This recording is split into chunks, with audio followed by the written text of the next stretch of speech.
Quand vous êtes parti en Chine ou quand la délégation chinoise est venue en France, est-ce qu'il y a des enfants qui sont venus avec vous, des instituteurs? Il n'y a pas d'enfants qui sont venus parce que c'était la première fois. Parce que moi, ce que j'aime bien, c'est qu'il faut... Alors, comme je dis à Fel, elle rigole. Il faut être carré. C'est-à-dire qu'il faut savoir de quoi on parle. Oui. Des fois, je vais parler un petit peu... C'est à la one again, quoi, les Chinois. C'est là, tac, maintenant. Nous, c'est un peu plus carré. C'est-à-dire qu'il faut un cadre. Moi, je veux un cadre. Je veux voir. Et après, une fois que j'ai vu, je dis OK.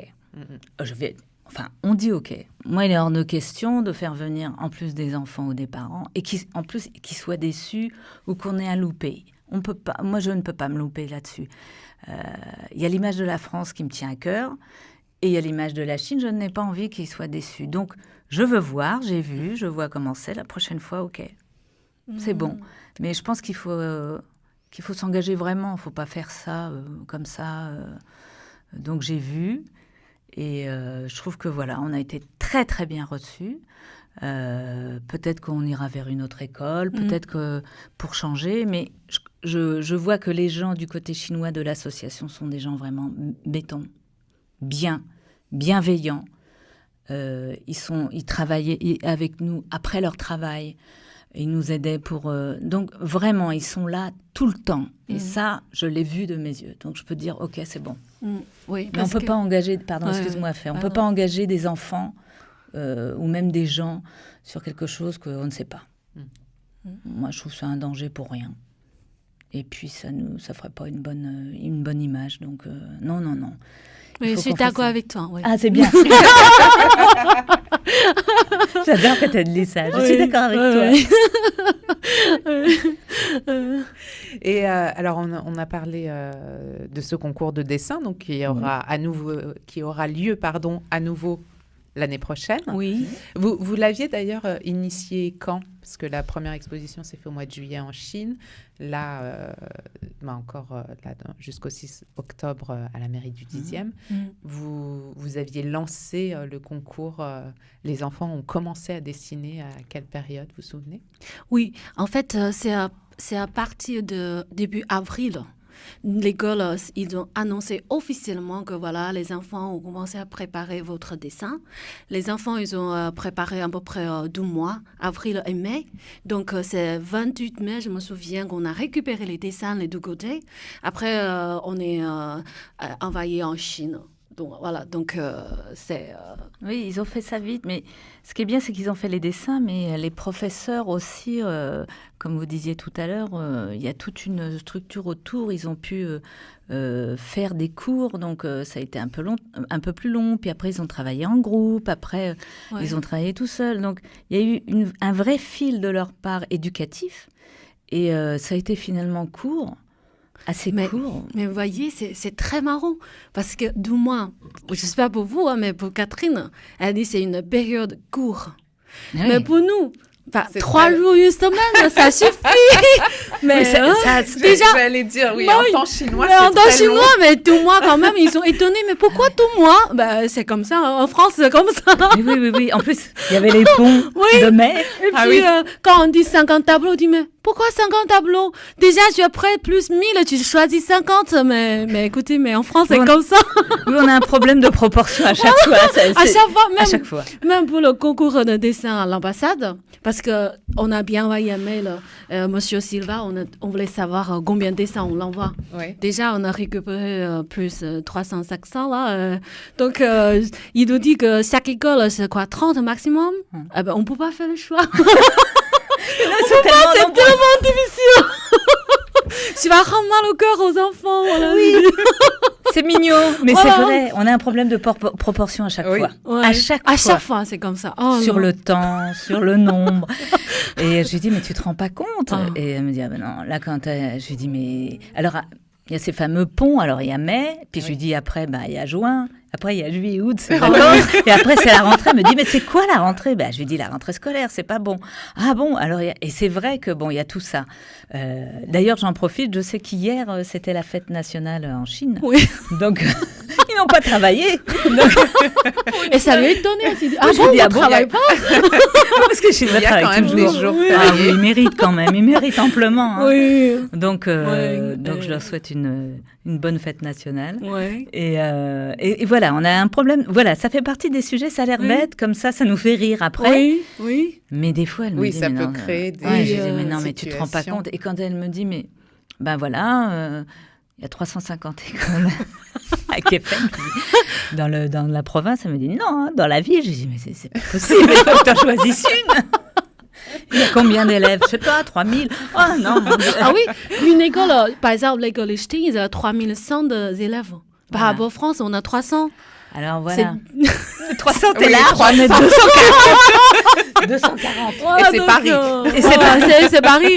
Je lui dis, des fois, il y en a 15. Oui. Et ce qui, moi, je trouve, c'est un peu très intéressant, c'est quand on est rentré, c'est le mois de juillet. Tous les écoles, en fait, ils sont en vacances scolaires. Oui, comme nous, généralement, ils ne vont pas à l'école. Mais en Chine, on ne peut plus faire venir les enfants à l'école. Par exemple, pour souhaiter bienvenue, ils sont venus à l'école faire du spectacle pour nous, tu sais, chanter, danser, jouer le ping-pong avec elle, tu sais, comme des Madame Margot. Je me suis fait ramasser. J'avais joué au ping-pong. Voilà, c'est Madame Margot, voilà. Ils ont fait revenir les enfants spéciales vacances. Ouais. Mais ça, c'est même pas possible. Elle m'a dit en France, jamais. Elle m'a dit, ah bon? Mais non, jamais. En France, il y a les syndicats qui... Non, mais même pas en rêve. Voilà, c'est même pas voilà. Et les parents avec, hein, bien entendu. Je me dis, mais même pas. Alors voilà, c'est des petites anecdotes, c'est nos différences, mais finalement, bon, c'est comme ça. Oui, et aussi pour la cérémonie à la mairie du 10e, pour moi, évidemment, les enfants, ils ont participé, ils ont des diplômes, médailles, tout ça. Pour moi, c'est évidemment, les enfants, ils doivent y aller. Mais elle me dit, non, il faut passer à l'école, on va donner une invitation, il faut avoir la réponse, comme ça, tu sais, il faut respecter différents process. Mais en Chine, on n'est pas... on leur dit, il faut venir. Voilà. Et ils viennent.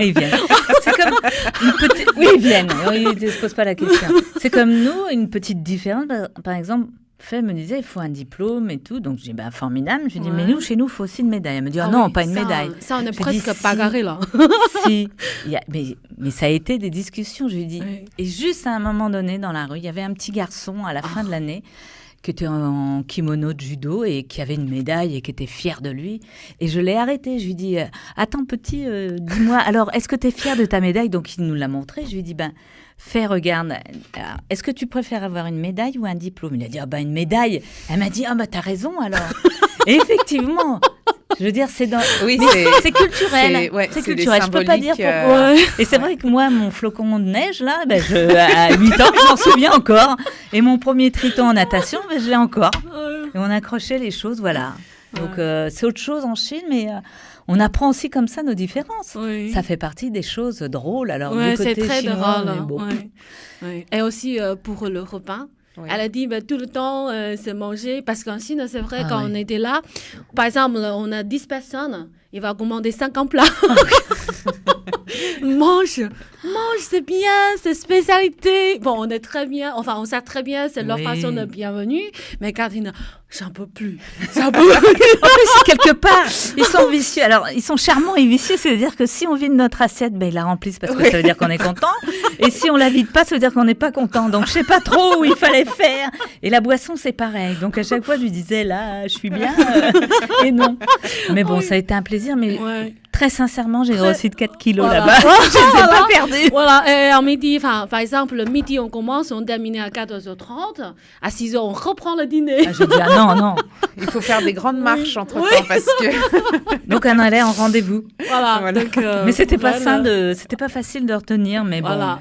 Écoutez, ça fait partie du deal. Et, et aussi, une autre fois, je me rappelle très bien, en France, par exemple, quand on a rendez-vous, c'est toujours, on prenait rendez-vous en avance. On n'est jamais je t'appelle, tu viens. Ouais. Mais il y a une fois, quand moi, je suis en train de dormir, c'est 9h du matin. Lui, elle est aussi en train de dormir. Moi, j'avais reçu un appel. Il dit que, non, enlève-toi, tu as rendez-vous à 10h. Il dit, quoi? À 10h, maintenant, il est 9h. Oui, mais prépare-toi. C'est comme ça, c'est tout de suite. C'est tout de suite. C'est étonné. Et par exemple, hier, j'avais un rendez-vous avec un Chinois, pour un monsieur chinois, etc., pour un rendez-vous. Ouais. Et donc, on l'avait pris. Et je lui dis toujours note. Et j'avais pris, il n'est pas venu parce qu'il a oublié. Tout ce qu'il note, ils oublient, mais tout est dans la tête. Et là, par exemple, là, pour venir, on préparait l'interview hier. Donc, elle n'a pas son cahier. Parce que tout est dans la tête. Donc, ça nous fait énormément rire. Et il y a des moments où j'ai dit, fais ça carré. Mais bon. Et elle retient, c'est ça qui est bien. Oui. Mais c'est pas facile en binôme. Parce que je trouve... Oui. Voilà. Parce qu'ils sont tous dans ma tête, j'ai les mémoires, je sais, voilà. Mais elle, c'est non, il faut, non, sur ton agenda, il faut écrire, tout ça. Quand tu vois un député, il faut le préparer. Quand on a un rendez-vous, il faut le préparer. Bien sûr. Alors, ça m'amuse. Des fois, ça m'amuse. Oui, ça nous amusait beaucoup. Hein. On a différentes choses très drôles. Chaque jour, on a on est complémentaires, mais on s'apprend aussi. Oui. Quelquefois, la phrase qui revient le plus, c'est « j'ai pas compris, je comprends pas ce que tu me dis ». Et même si elle parle très bien français, moi pas du tout chinois, je sais que... Mais je comprends pas le concept. Hein. Oui, c'est ça, c'est la logique des choses. La logique des choses, je ne comprends pas. Donc des fois, elle répète 3-4 fois. Et je lui dis, bon, on va faire comme ça, ok. Mais bon, et ça fonctionne. Ouais. Donc c'est pour ça que je lui fais confiance. Mais...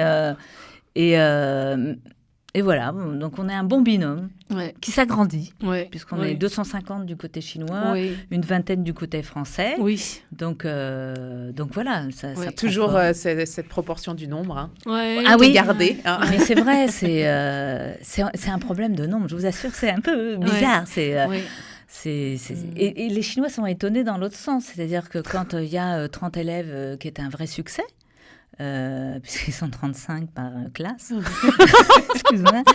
Ils me disent, mais il n'y a pas beaucoup d'élèves. Non, vous êtes 1500. Moi, quand je suis arrivée pour faire le discours en Chine, je dis, oh, qu'est-ce qu'il y a du monde dans ce parc? Elle me dit, mais c'est l'école. Hein.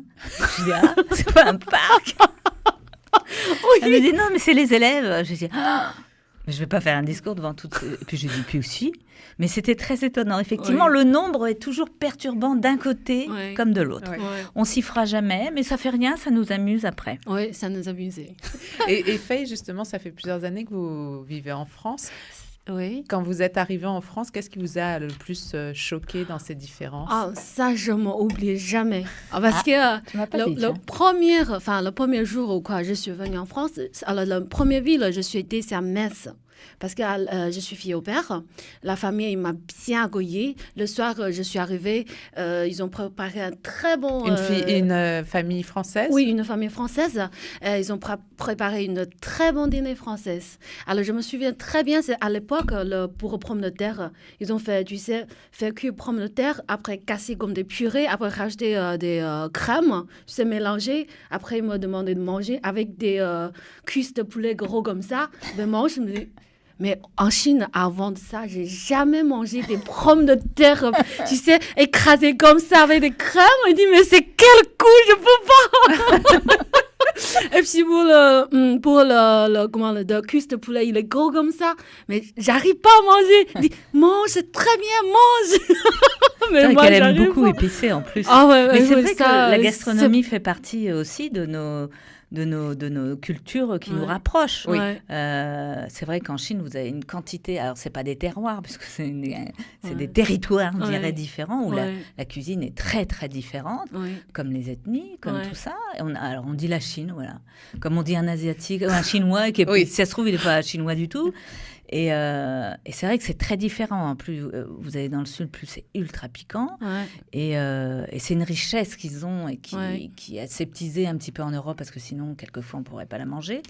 Et nous, on a effectivement la nourriture de nos terroirs qui est plus à présenter. Donc, tout ça fait partie un petit peu à l'UNESCO des patrimoines immatériels. Mais ils en ont beaucoup aussi, eux, sur la nourriture. Donc, ça aussi, c'est quelque chose qui nous titille. On n'a pas encore pris...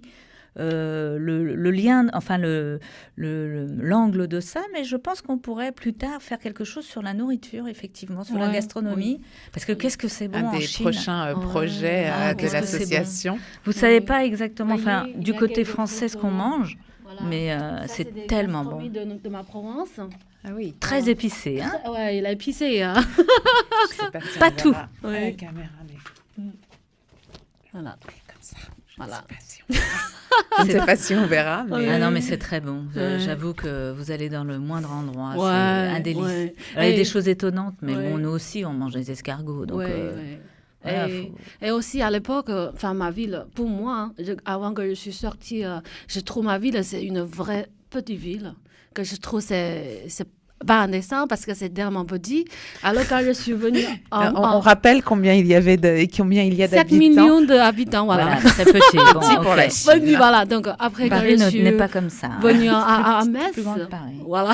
Et à Metz, vous aviez l'impression d'être dans... Oui, mais quand je suis venue à Metz, après ils m'ont dit, tu sais, Metz, c'est une pas très grande, mais c'est une grande ville quand même. Et puis, centre, c'est grand, c'est bien, il y a plein de choses à voir. Mais au centre, j'avais fait 1 heure de tour, mais ça suffit, mais je me sens... mais il est où le centre, justement? Mais je sais pas. Mais ça y est. Pour vous, tout semblait petit, oui, en fait. À l'époque... là, vraiment microscopique, en fait. Voilà, à l'époque, c'est vraiment des conflits de différents sentiments. Je trouve c'est petit. Et puis, le restaurant chinois à Metz, à l'époque, c'est pas du tout de ma Provence. Moi, je suis habituée à manger des plats de Sichuan ou là, un peu épicés. Mais là, des restaurants là-bas, c'est plutôt des cantonnais ou les wenju, là.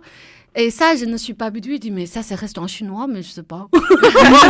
C'est vrai que nous, on dit restaurant chinois, mais voilà, c'est vaste. Donc, c'est vaste. Voilà, donc, maintenant, on commence à faire des restaurants de la cuisine du Sichuan, de la cuisine de tel endroit. Ouais. Mais c'est vrai qu'il y a quelques années encore, non. Voilà. Oui, et puis il y a même des restaurants chinois qui servent de la cuisine thaïlandaise, vietnamienne et japonaise. Voilà. Pareil, tous les Chinois, c'est presque... Tous les Japonais sont presque des Chinois. Ouais. Donc... Mais il y a une chose que j'aime bien, c'est à 4h, on a des goûters ou des à manger. Moi, ça, j'adore. C'est mignon. Par exemple, non, mais c'est mignon. Je trouve, voilà, c'est charmant. C'est-à-dire que ça fait 8 ans maintenant ou 7 ans que tu es en France. La première chose, quand on est arrivé à Roissy, on est allé près de 15 jours là-bas en Chine. On est on n'était pas sorti de l'aéroport, on a pris nos valises. La première chose qu'elle m'a dit, tu veux pas qu'on prenne un café, un croissant? J'ai dit, ah bon? C'était étonnant parce que finalement, voilà, elle a un petit palais comme ça. Mais c'est vrai que moi aussi, au bout d'un moment, quand je mange pas asiatique, on va dire, ça me manque. Ça vous manque, oui. Ouais. Même si je connais pas un tiers de la cuisine, c'est tellement vaste. Mais la spécialité que j'ai adorée là, de ta province, c'est les raviolis. Mais je n'ai jamais mangé des comme ça, des énormes raviolis. Oh. Alors, ce qui est bien, c'est qu'ils vous en mettent 40. Ils ont le goût de l'accueil. C'est ça. Il faut avoir un grand appétit. Oui.